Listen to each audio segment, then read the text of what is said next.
Hello, I am Dr. Umashri, consultant pulmonologist in Omni Hospitals, Kukatpalli.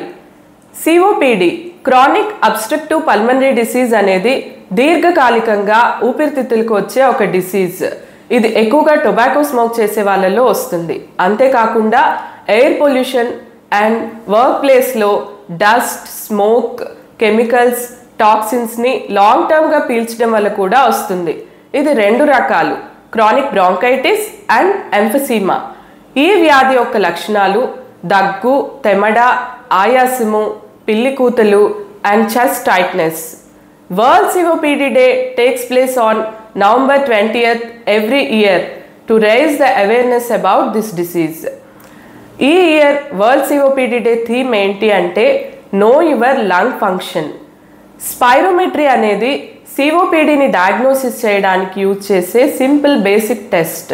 అంతేకాకుండా దీనిని life long lung ఫంక్షన్ని measure చేయడానికి కూడా యూజ్ చేస్తారు.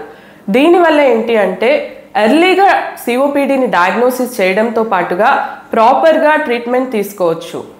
ఈ డిసీజ్ని ఎలా ప్రివెంట్ చేయాలి అంటే quit smoking, take well balanced diet, vaccinations తీసుకోవడం వల్ల అండ్ రెగ్యులర్గా డాక్టర్ని ఫాలో అప్ అవ్వడం వల్ల ఈ వ్యాధిని ప్రివెంట్ చేయొచ్చు.